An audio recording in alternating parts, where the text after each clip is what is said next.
In this lesson, we will explore the basic use of operators and functions in a calculation expression. While we will introduce a few specific operators and functions here, the lesson is on the general topic of using operators and functions rather than on the details of these operators and functions themselves.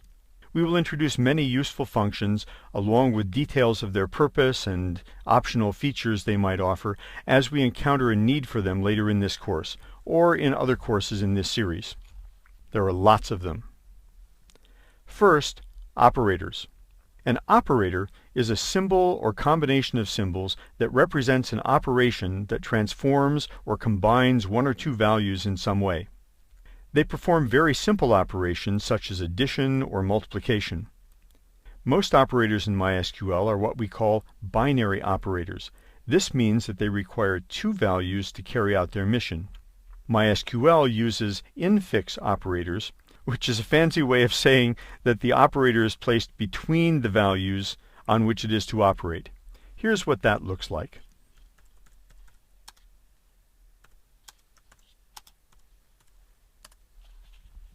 The most common operators we use are for addition, subtraction, multiplication, and division of numbers.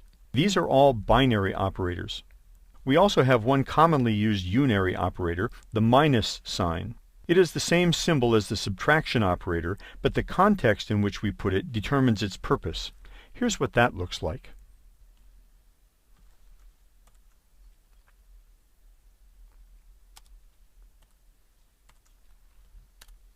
Notice the parenthesis characters, or brackets, that I used in this last example. These are also operators, but they don't work directly on values. Instead, they are called pending operation operators.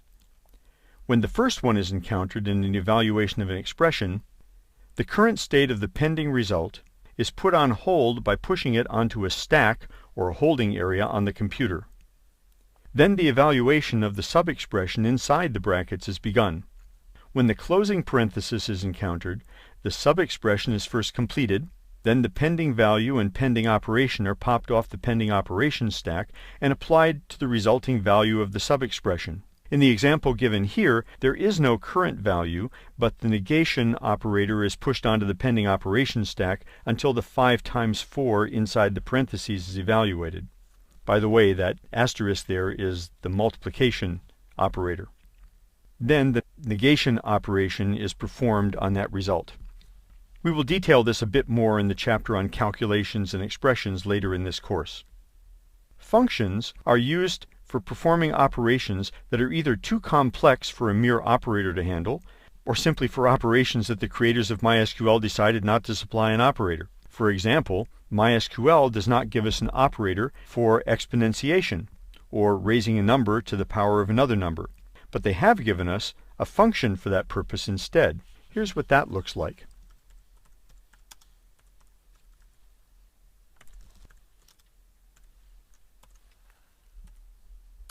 Functions are expressed by their name, followed by a set of parentheses containing a list of parameters or arguments. These parameters are expressions in their own right, and they are evaluated separately. Each parameter usually has a specific purpose. Here in the power function, for example, the first parameter is the base number, and the second is the exponent to be applied. So in this case, we raised 5 to the power of 2, or we got 5 squared. Notice that the parameters are separated by a comma character.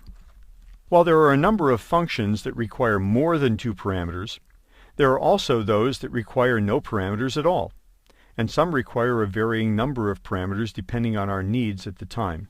Here is an example of one that does not need a parameter.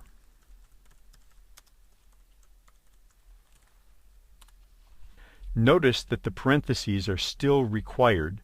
That indicates that we want to evaluate this function.